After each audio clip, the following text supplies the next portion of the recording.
under your butt. Da-da-da. Oh, hello. Welcome to episode 137 of the Civil War Breakfast Club podcast. And more importantly, welcome back to the Boo Barn for our 5th annual Civil War Breakfast Club Halloween Spooktacular. Once again, joined by Bloody Mary Fincher and our special guest, Jen Benson Price. I am merely a moss-covered gravestone named Darren. Happy Halloween, ghouls. How we doing? Happy Halloween. Yeah, it's I'm good. Love Halloween. Candy, costumes. You cannot beat Halloween. It's fantastic. It's that wonderful time of the year when the trees are filled with toilet paper and Mary has to clean the eggs off her car. It's a fantastic, fantastic time. So how we all doing? Everybody doing okay? You guys in a good mood? We're good. Yeah. This is the best time of year. My car's in the garage, so it can't get eggs. So that's good, Well, it's a happy time. Everybody have a good time with this. No one can be in a bad mood on Halloween. But before we really get started here, let's get started. I'll be a gracious host and a gentleman with 2 lovely ladies here. What are y'all drinking on this Halloween Eve tonight? I am drinking a strawberry lemonade shandy from Saugatuck Brewing in Michigan. And we stopped there at the brewery when I was doing a trail marathon relay. So I actually bought this pack of beer at the race. Nice. Or just outside the race. And I am drinking it as normal out of my very spiffy Antietam tumbler. That's awesome. Very cool. Very cool. What about you, Mary Lou? I'm drinking 21st Amendment. It's the one with the Abraham Lincoln hat on it, and I can't remember what it's called, but that's what I'm drinking is 21st Amendment beer. Okay, excellent. And I'm drinking out of my skeleton mug, or my skull mug. Very cool, very cool. And what are you drinking? Oh my God, thank you. I was just saying, what a Halloween treat. You're asking me that question. I didn't think you were going to. I'm drinking, it's called Pumple Drumkin from Cisco Brewery in Massachusetts, and I'm drinking it out of my orange Halloween, very scary mug because there's spirits in here, Mary. There certainly is, right? But speaking of, whether you believe in ghosts and visits from the other side or not, everybody enjoys a spooky story, and the American Civil War has generated countless tales of the unexplained. So again tonight, we're going to have a very different spin on a few ghostly yarns that add a different flavor from several Civil War locations throughout the country. And for our 5th straight year, we welcome our friend Jen, who has spent many years studying the paranormal and has crawled out of her coffin yet again to join us, Mary. Yo, Jen, how are you? I'm good. Yeah, getting out of the coffin was hard today, but I did it. It's tough. Yeah, I didn't even want to open the lid. It's one of those days. So what we usually do is we each tell a couple stories. We'll let Jen go first. We just kind of have some fun with this. I mean, we like to tell some scary tales of the Civil War right around Halloween again. So Jen, why don't you kick us off as we try to have this whole thing going. Last couple of years, your stories have been scarier than Rosie O'Donnell, who got buried in the Stephen King Pet Cemetery. So hopefully we have a good time with this one. You don't scare me too bad. So let's hear it. Okay, well, we'll see what happens. So I am starting with the Battle of Ball's Bluff, which happened on October 21st, 1861, just outside Leesburg, Virginia. And basically what happened is a Union general was ordered to just do some reconnaissance. He wasn't supposed to be getting into anything. It was just supposed to be some reconnaissance. And there was a false report of a deserted Confederate camp. So the general in charge was Union Brigadier General Charles Pomeroy Stone. So he ordered a raid, thinking, okay, we'll get a bunch of supplies because the Confederates left all this stuff. And what happened was that the Confederates were actually there. So it ended up in an unexpected clash with enemy forces. So then one of his subordinates was Colonel Edward Baker, who was a good friend of President Lincoln and a sitting U.S. senator. And he tried to help reinforce Stone, but he didn't, he had to get his troops across the Potomac to get onto the other side where Ball's Bluff was. But he started ordering people across without realizing that he did not have nearly enough equipment and supplies to get men across the river. So I guess from what I read, they spent all day trying to get across this river. And then they had to go up a steep hill. And basically what happened, to make a long story short, Edward Baker ended up getting killed, and the Confederate, I believe it was, I think it was Mississippi that came in at the end and kind of finished routing Mhm. the Union, and they drove them back down the hill into the river, and several soldiers drowned trying to, like, their boats were capsizing because they were too full, and several soldiers drowned, and some of the wounded men that they were trying to get across the river drowned as well. And so one of the what I thought was kind of a cool thing, because obviously I'm a big cemetery nerd too, is Ball's Bluff has the third smallest national cemetery in the United States. There's 54 soldiers buried there, and they only have a marker for one of them. Wow. There's several markers, but all of them say unknown except for one person. They have his name on it. So, but yeah, if you're ever out that way, it's a neat place to visit. You can walk around in a couple hours and go through the cemetery and everything. But yeah. So, a couple interesting things about it before I get to the spooky stuff. This is where Oliver Wendell Holmes Jr. was wounded, but survived and went on to be a Supreme Court Mhm. justice. And then the song "The Vacant Chair" was written as a poem inspired by Lieutenant John Grout of the 15th Massachusetts, who was killed here. And then "The Vacant Chair," it was written as a poem, and then someone later set it to Mhm. song, but it was inspired by someone who died at this battle. Oh, cool. I did not So know that. That's cool. I didn't either. I found that out when I was researching. I love that song. I know the song, but Hmm. I just learned that about it. So as far as hauntings, I apologize, Darren. This might be a little scary after all. People have seen ghost soldiers, It's both okay. I in got like Funko in. Mirror here with me. She'll take care of me. Okay. So for hauntings, people have seen ghost soldiers both in the cemetery and like around the battlefield and up and down the hill. People hear footsteps and like cannon fire and screaming. They've seen shadow people at the battlefield. And then this story kind of cracks me up, although it would not be as funny if it happened to me. But there were a group of teenagers there in their car, and they had parked and were, getting up to whatever on the battlefield. And then I don't know if they got spooked or what, but when they went to leave, they tried to back the car up and it wouldn't go. Like it was in reverse and it felt like something was holding the car in place. So they panicked and finally got it to move. But when they got out of there, they pulled over at a gas station or something and looked, and the back of the car had muddy handprints on it. Oh, that's creepy. And then this one kind of made me laugh. The last thing that has happened is apparently they see so many like ghost soldiers who drown along the C&O Canal that workers in that area around the Balls Bluff area refuse to tie their boats up there. They would go farther down the river before they would tie their boats up because they kept getting spooked when they would try to stop there. Wow. That's, oh, So yeah, the handprint one kind of creeped me out, but yeah, that is creepy. And we've both been there before to Balls Bluff. And it is like, I love visiting there. It's a very cool place to visit. Interesting battle that doesn't get studied a lot. But yeah, when we were last there, end of December with a friend of ours, and I have to say there is a creepy feel to it for some reason. I don't know why, but especially I found like we tried to go down to the water, but it wasn't as accessible. But the further we, the closer we got to it, the creepier it felt. And it's just such a like, you drive through that neighborhood to get to it. You wouldn't expect a battlefield to be right there, and there it is. yeah.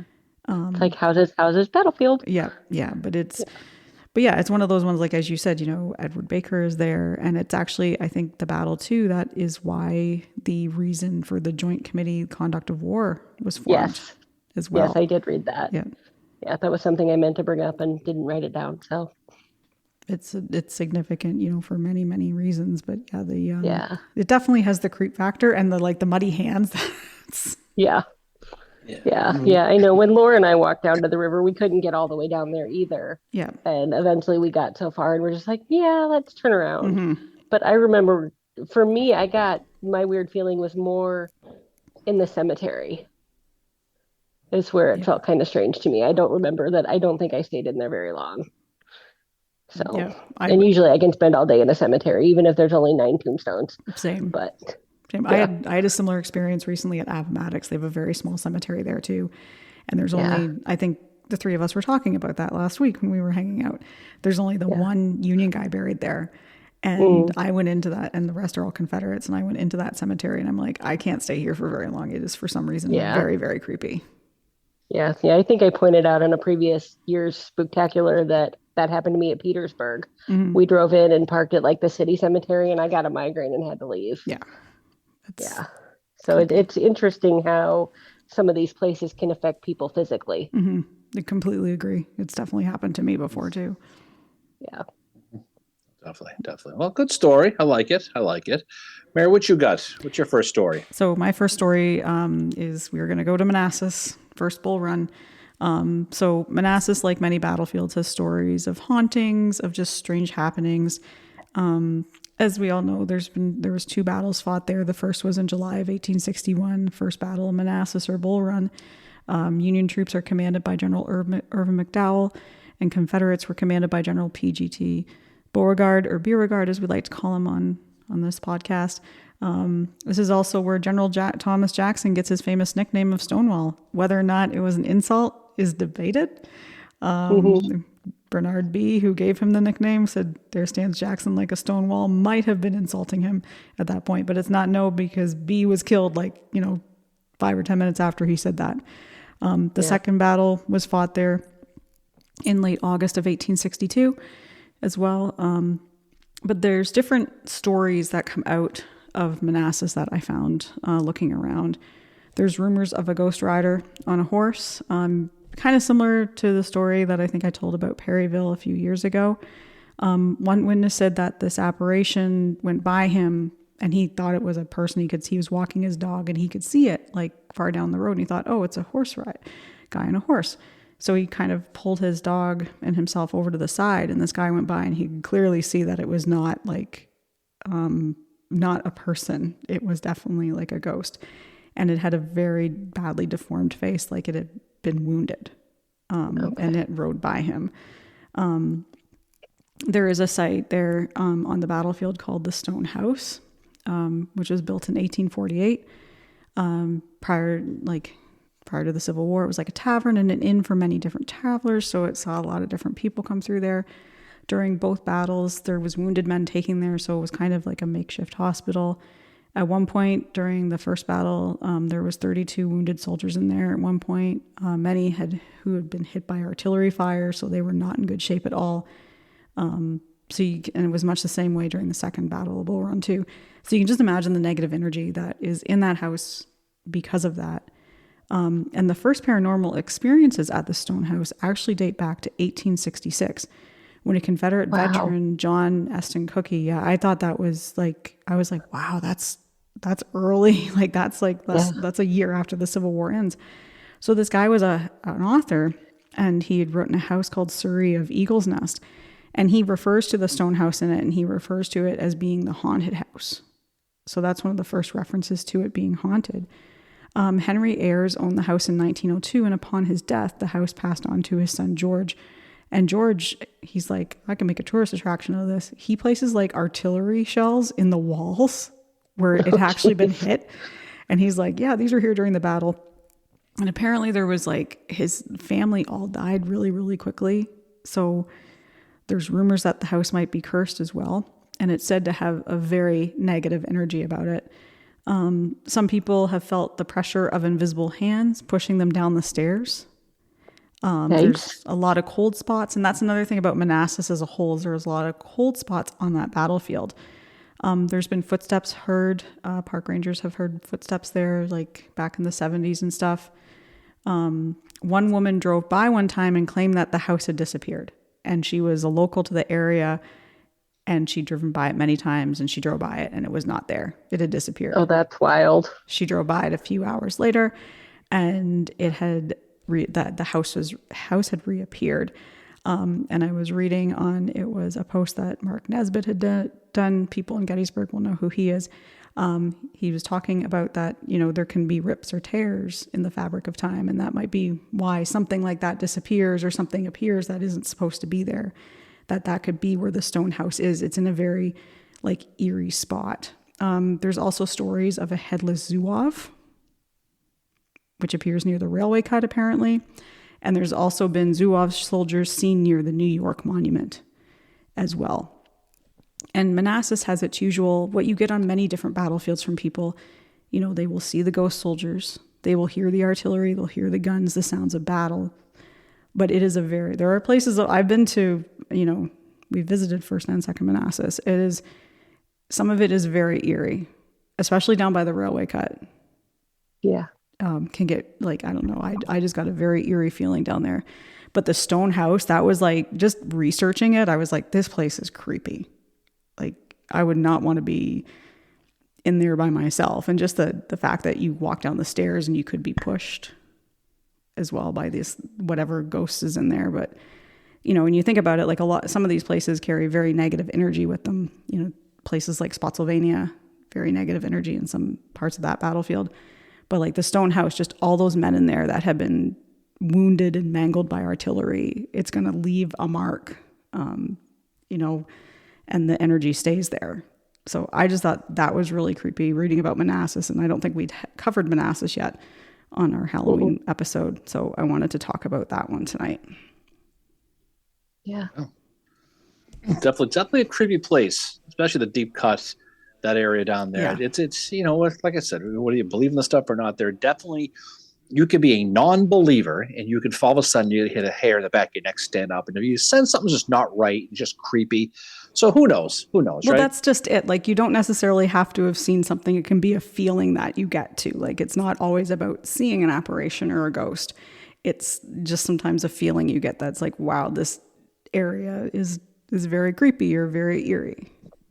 Or even if you don't feel creeped out, you just suddenly get a very strong urge to leave. Yes. You know what I mean? It's like, okay, this, you know, I've seen enough of this, and you just can't wait to get out of there, even if it's an interesting site that you would normally explore more. Sometimes it's just that feeling of, okay, I'm done with this. Yeah, completely. And then later you're like, okay, that was creepy. Yeah. Yeah. Sometimes you realize it after the fact. I feel the way of this house sometimes, Jen, but that's another story, but it's okay. Any case, for my first story, I'll be taking the midnight train to Georgia, and we're going to talk about the darkest and most emotional place I've ever been on my Civil War journeys, and that is a Confederate prison at Andersonville.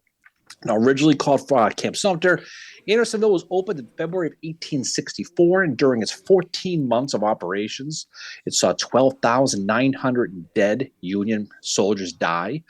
The math works out to be about 100 per day when you look at it. The prison itself was 26.5 acres long, about the size of the wheat field here in Gettysburg, if you know the area.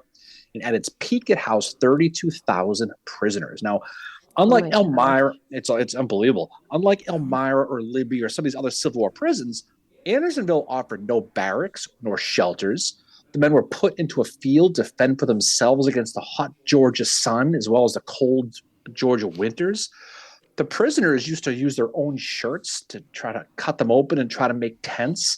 They dug into the ground to escape the weather, which made the field look more like a graveyard than a camp with all the diggings in there. At its peak, when there was 32,000 men, each man had 4 feet by 6 feet worth of space to live in.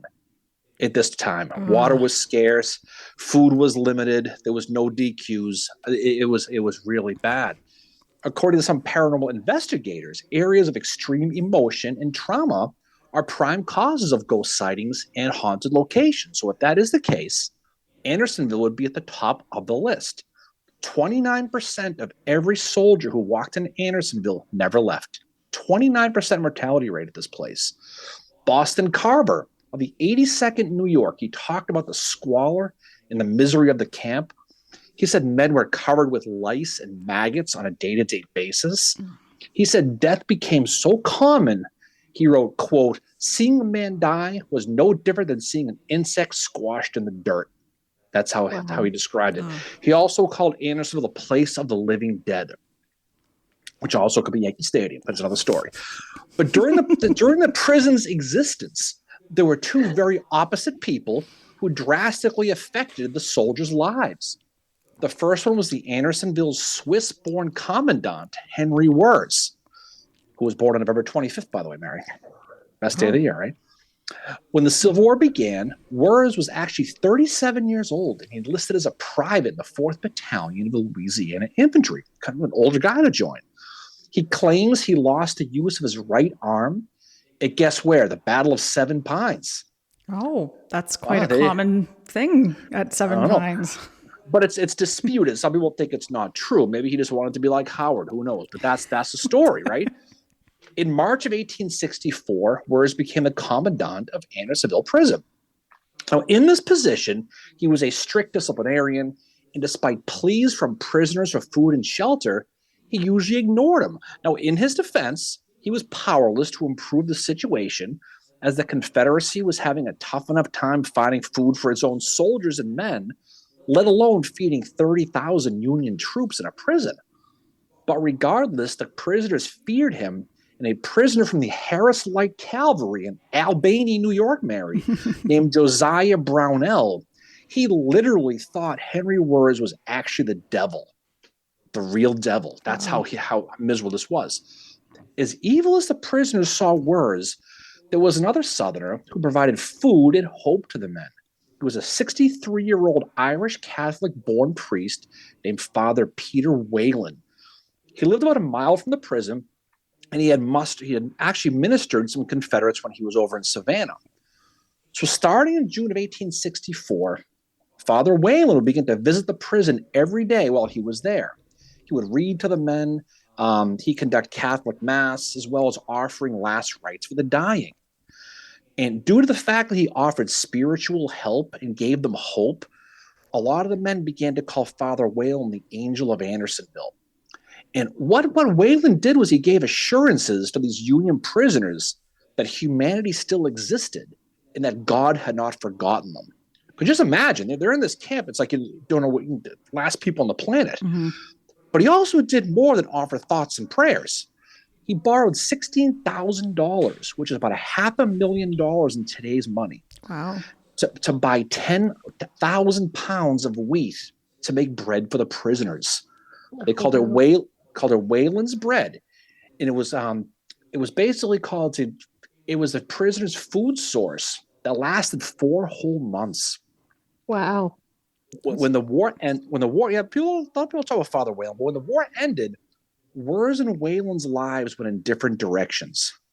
For Wirz, his life came to an end on November 10th, 1865 at 10:32 in the morning, when he was hanged for his war crimes at Andersonville, even though Father Whalen actually testified in his behalf at the trial. So basically, though he was scapegoated, he was found responsible for the death of those 12,920 Union men who died under his watch, and he died a very angry man. Many in the South saw Wirz as a hero and a martyr, and actually says that on his gravestone in Washington, D.C., if you go visit it. He's buried in the same cemetery as Mary Surratt. Father Whalen returned to Savannah, and likely due to his time with sick Union prisoners, he began to get ill. And so in early 1866, he started to get sick. He actually petitioned Secretary of War Edwin Stanton to receive reimbursement for the money he borrowed to pay for the bread. Stanton told him, "I'd love to give you the money if you could provide me all the receipts you got in Andersonville. I know you're sick and you can't get out of bed and you're in Savannah, but if you can get me those receipts, I'll get them to you." Wow. So, of course, it meant that Whalen, because he was sick, could not get the receipts, so he never got paid. Whalen suffered for the last 5 years of his life and died on January 15th of 1871.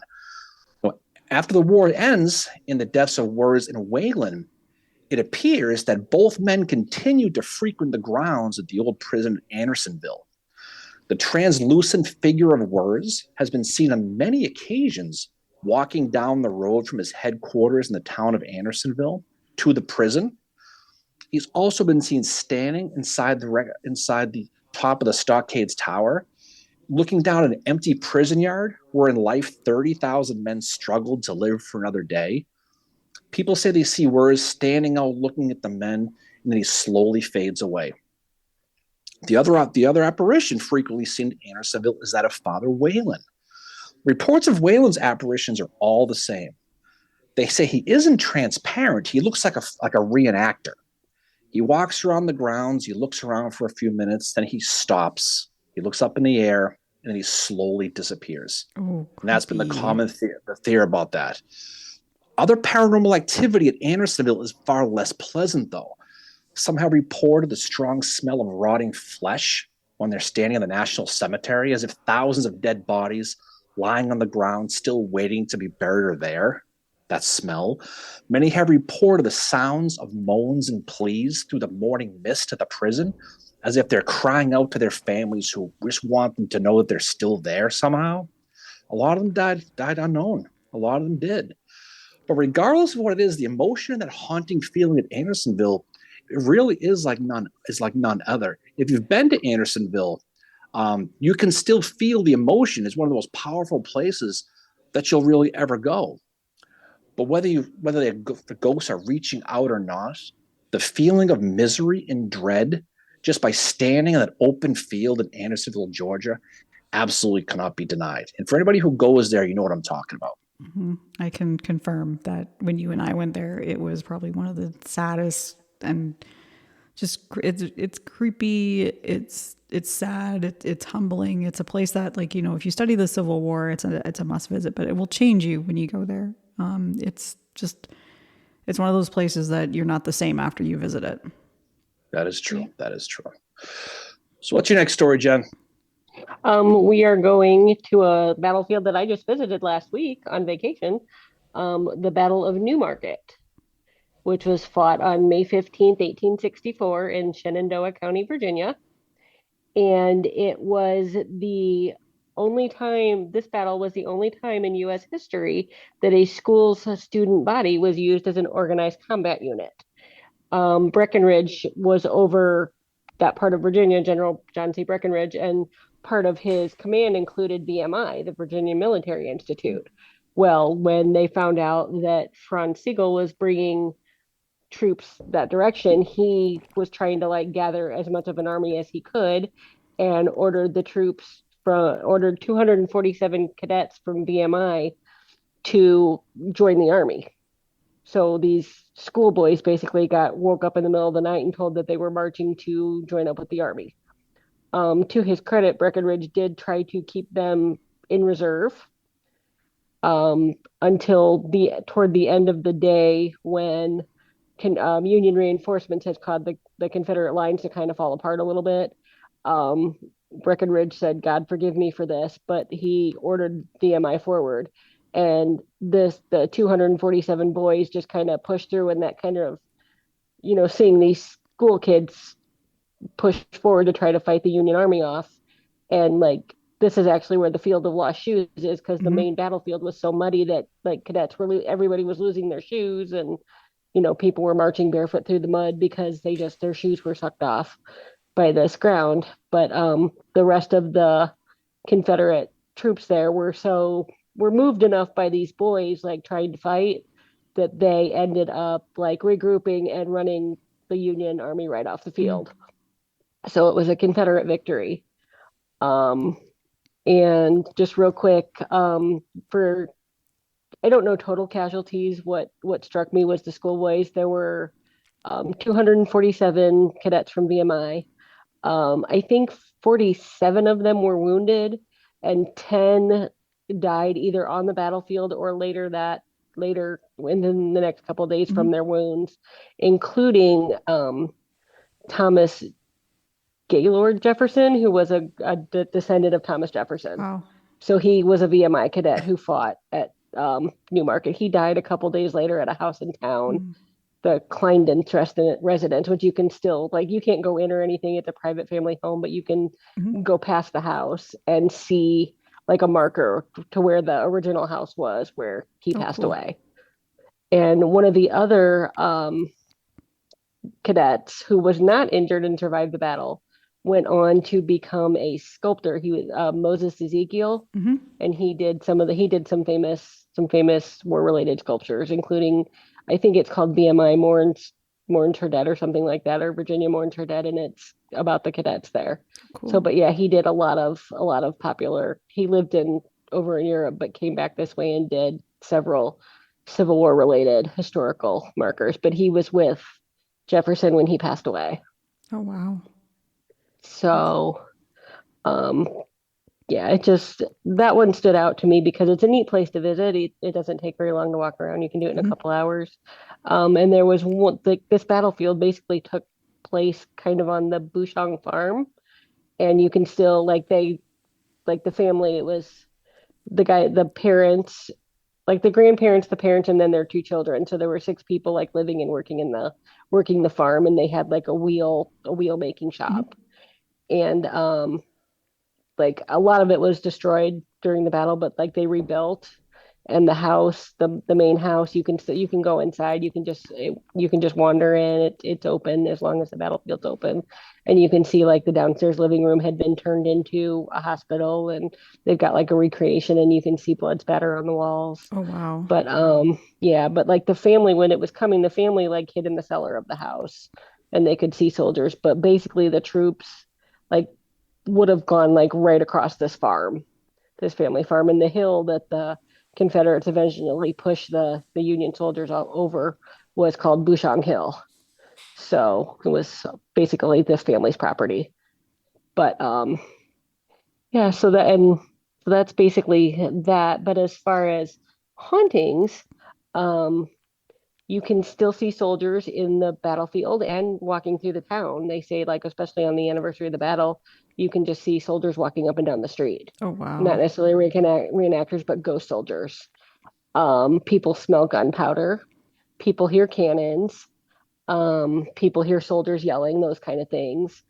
Some interesting things. I watched a video where a ghost hunting group had actually gone in, got permission to go in the house Oh, and do wow. some investigating, and they were getting responses on like a spirit box. They were in what I think is probably like the grown-ups bedroom, because there was a baby cradle in there, so that to me kind of said, okay, this is where the parents were with the kids. And they asked how many people were in there, and the voice said four, which struck me as legit because it was parents and two children plus grandparents that lived in Mhm. the house. And then another thing that came through said we're tired, which I thought was really interesting, because if they were still thinking it was like hospital time or during the battle, they would have been exhausted. Yep. So I thought that kind of lended credibility to me that maybe they were really talking to someone. Yeah.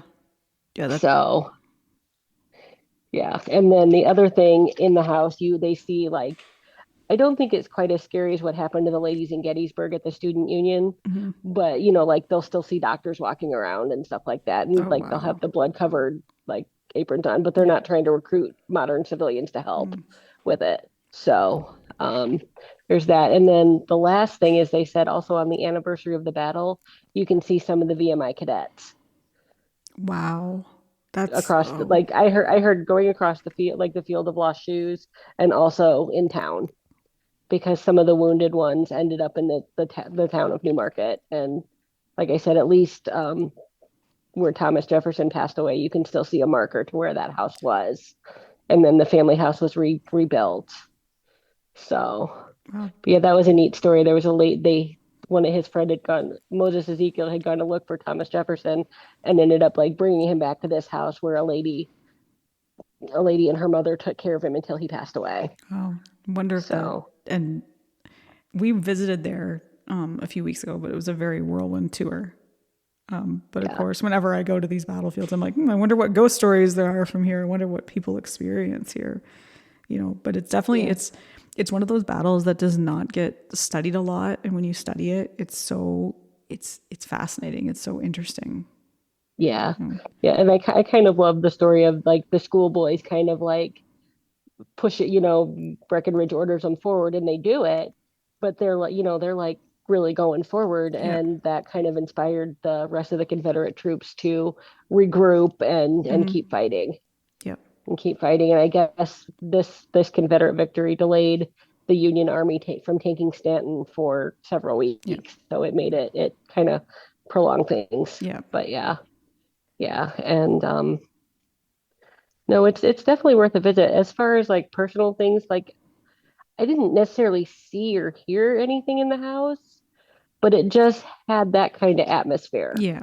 Like I was constantly looking around, like, okay, is someone, it kind of felt like someone was looking over my shoulder, Yep. even when there was nobody with me, or the person I was with was standing next to me and not looking over my shoulder. There was definitely, it didn't feel hostile, it just felt very strange, especially like you can go down in the cellar where the family hid during the Hmm. battle, and down there definitely felt Yep. strange. So, but That, yeah, so that's Newmarket. that's very cool. I'm going to test. Newmarket is definitely a creepy place, and it's a great story too. Fantastic battlefield, but definitely has an aura to it, like Yeah. a lot of them do. It's no question. Yeah. So speaking of auras, Mary, what's your next story? So my next story is actually here in Gettysburg, and it's a personal one, something that happened to me in this. I guess it was December. So December 2023. So this is like what happened to me happened out where like the Rose Farm area where the Split Rock is, where the first Texas was. Darren and I were out on a walk one December day. And this area, for anybody who's been out there, you'll know the Split Rock. It's where the picture of the Confederates was taken. There was Confederates buried there for a period of time as well. And that whole area, we joke around about the Rosewoods clown, but the Rosewoods is it's an area that's very, very creepy, has a weird energy to it. The Rose Farm does as well. But that area, so during the winter, like it's more accessible, obviously, because the vegetation is not there. But we were walking, we decided we were going to walk the steps of the guys from Texas. And it's not an easy walk, let me tell you. I almost fell in some water, which Darren found hilarious, but The complaints were flowing yep. along with that I think water. I did pretty good. Yeah. But anyway, so this area, the fighting there is, again, it's where Confederates were photographed, and they did ones after the battle. They were buried there. It's a very creepy area.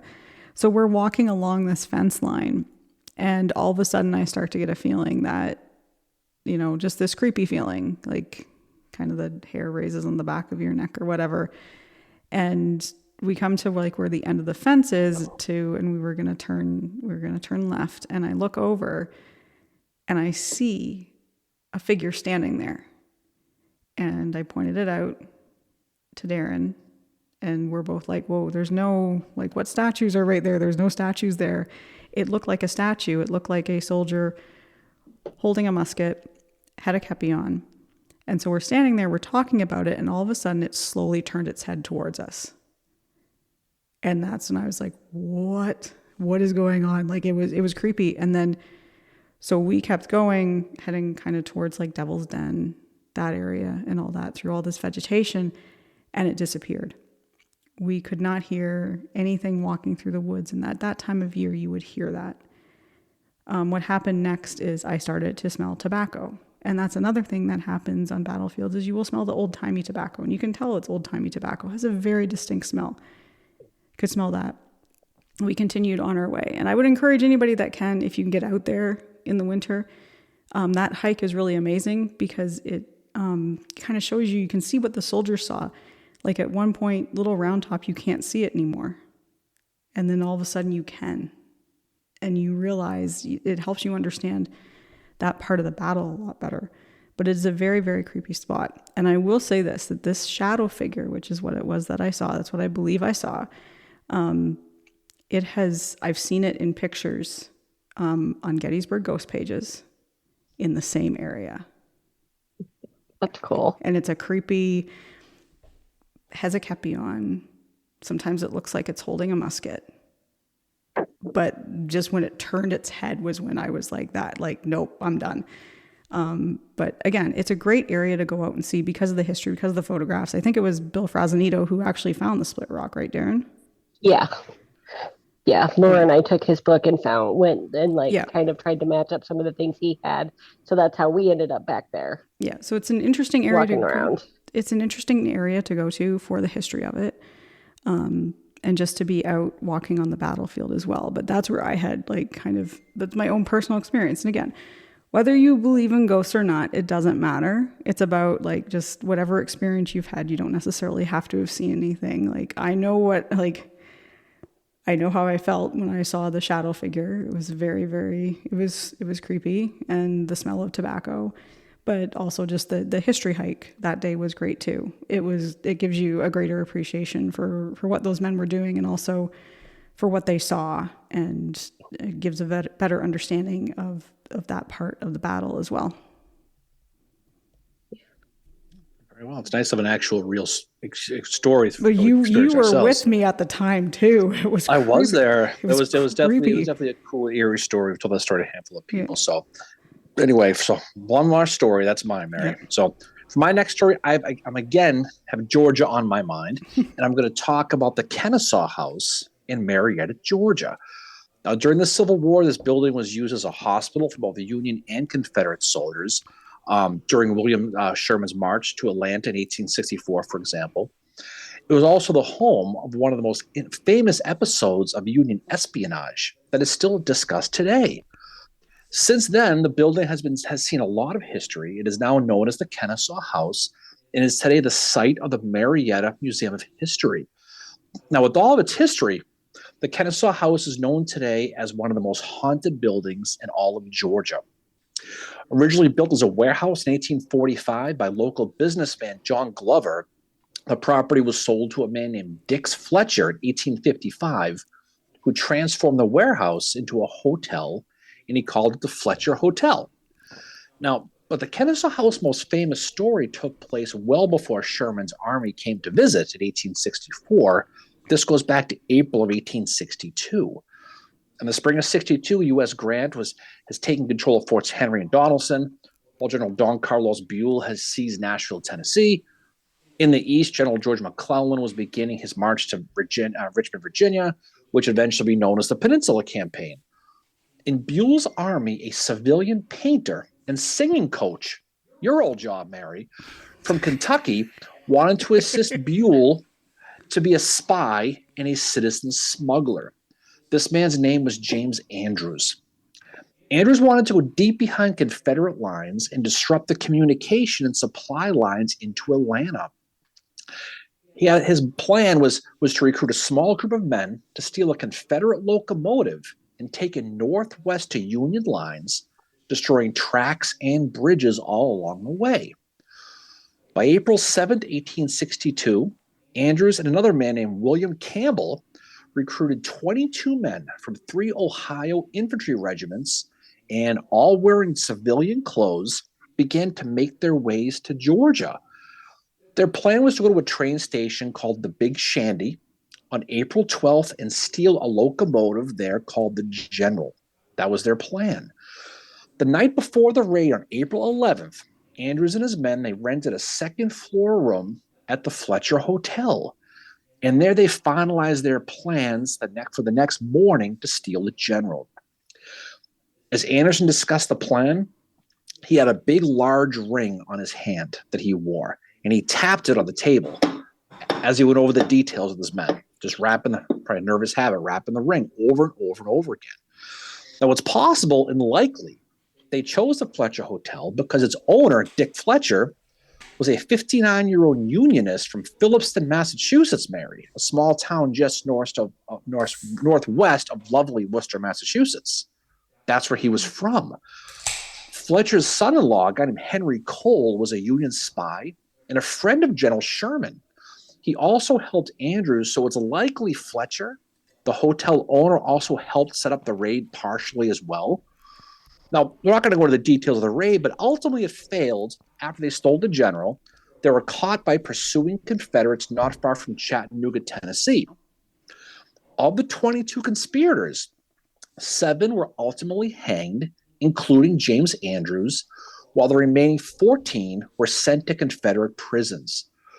Anderson actually escaped his prison after his sentencing, but he was captured soon after and he was hastily hanged on June 7th, 1862. The story with him is the scaffolding was too low. When they dropped the rope, his feet almost touched the ground, and he dangled there for several minutes till he strangled to death in front of the lookers because it wasn't tall enough. For their sacrifices, 19 of the 22 conspirators became the first soldiers in American history to receive the Medal of Honor on March 25th of 1863. One person who did not get the Medal of Honor was the deceased James Andrews, and that's because he was ineligible to receive one because he was a civilian, so he never got one. So today, the 7 executed members of Andrews' raid are buried at the National Cemetery in Chattanooga, Tennessee. But the story of James Andrews does not end there. Back at the Fletcher Hotel, now known as the Kennesaw House, it appears that the ghost of James Andrews may still be walking the second floor of that building when it was a hotel. Employees of the Marietta Museum of History that now occupies that building report the sound of a man slowly walking down the stairs from the second floor, possibly reliving that early morning of April 12th, 1862, when he went off for his moment in history. Many of the stories not only mention the slow sound of those invisible heavy boots coming down the stairs, but they talk about the sound of a heavy ring tapping on the railing of the stairs as it makes its way down to the first floor. Wow, that's creepy. When people look to see who is coming down the stairs and who is tapping that heavy ring, the sounds always stop and no one is ever there. So could it be a residual haunting of James Andrews reliving that morning of the heist before hijacking the general? Never know. But other strange occurrences have also happened at the museum since it became a museum in 1992. As I mentioned earlier, the building was also used as a hospital during Sherman's march into Atlanta in 1864, and many of the paranormal experiences in the building have centered around medicine and doctors. There's a woman named Barbara Duffy. She wrote a book called True Ghost Stories of Georgia. She writes about being in the Kennesaw House one day. In the corner of the museum's main room, she saw a vision of a doctor with his sleeves rolled up, amputating a man's leg while a female nurse is holding him down. While the doctor is sawing away at the man's leg, the nurse looks up at him and they all slowly fade away. There were multiple reports of a civilian ghost wearing a hat and a jacket appearing in the museum's elevator to those who were getting on and off of it. There's another story involves a museum's manager at the time who was working one night and kept hearing a female voice repeating his name as if it was calling him out. His name was Daniel. So soon this female vision began to show herself as she called out his name, Daniel, Daniel. He actually caught the female apparition on the museum security camera as a tall woman wearing a long white era Victorian dress. He couldn't see her, but he could see her on the videotape of the camera. All in all, they say there are over 700 reports of different spirits seen or heard at the Kennesaw House, which again has earned the title of one of the most haunted buildings in all of Georgia. So if you go to the Museum of Marietta for the history, you might see one of the 700 ghosts who allegedly live and reside in the building. You might even hear James Andrews. Wow. So it's definitely a cool place, no question, to go. So like we said before, these stories are a lot of fun because you get to learn a lot about the history and you get to hear some of the folklore about it too. And sometimes it can pique your interest a little more to want to visit some of these places. Yeah. Yeah, and too, if you're in Chattanooga, you can go see where the Andrews Raiders, there's like a memorial to them in the cemetery there. We've seen it. We were there. There's a museum in the area as well to the Andrews Raiders, right? Yep. And they're all buried right there. Also a couple movies. I believe there's a Walt Disney movie based on it's called The Great Locomotive Chase. I think that's what it's called. But there's also a movie starring Buster Keaton. It's a silent film called The General. And it's loosely based on that. But that is a great movie. It's on YouTube. So it's like free to watch. It's like Buster Keaton did all his own stunts. He nearly died doing one of them. He nearly bankrupted the studio. But it's a really great film. And it's actually got, Darren says this, and I agree with him, that it's got some of the best Civil War battle scenes. Because they look so real. Because the actors are all 85, 90 pounds, small, emaciated looking. They're not like today's actors, who don't fit the bill. But it definitely check it out. So so as we head over to Halloween, it's great to be able to tell these stories and move off of it. So, Jen, anything you'd like to say before we get ready to jump off? Just thanks for having me on again, and I apologize to anyone who is watching the video. Pouncer is Pouncer's being Pouncer. Pouncer is feeling very needy because I was on vacation. Aww. So, oh, there she is. Can't blame. So if you see a cat wandering in and out of the picture, We're that was cool her. With that. But yeah, but no, it's always fun to do this. I like that we're getting away from like the main places that everybody's heard of. You Mhm. know what I mean?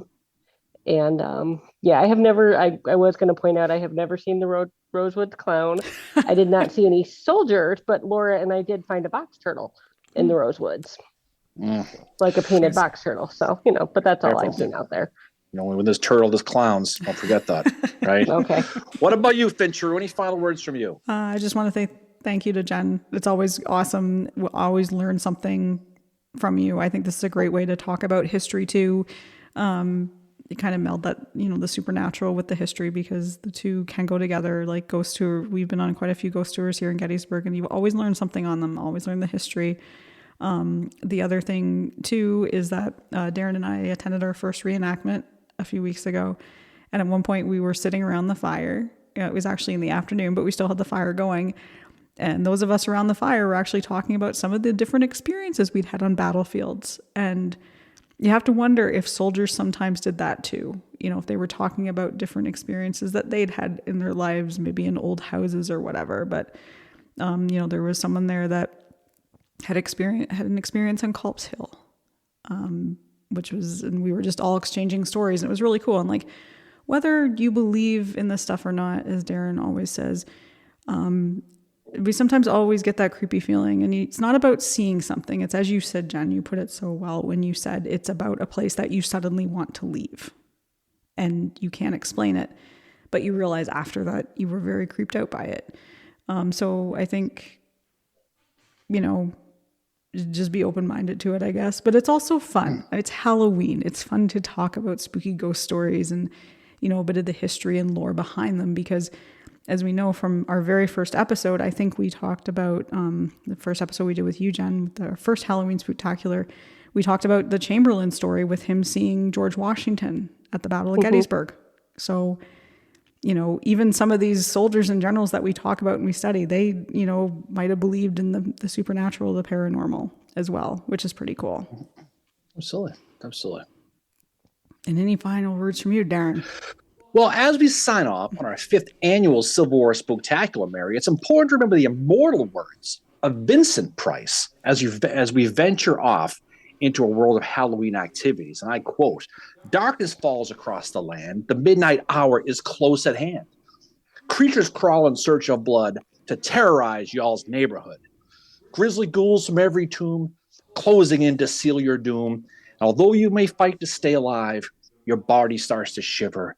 For no mere mortal can resist the evil of the Fincher." Happy Halloween, everybody. Have a great time. Oh my gosh, that was great. Yes, happy Halloween, everybody. Happy Halloween, everybody. Stay safe. Have a great Halloween. Give out big Reese's peanut butter cups. No pennies, no coins, no apples. You will pay the price for it, I promise. Have a safe Halloween, everybody. We will literally talk to you on the other side. Happy Halloween, y'all. Peace out.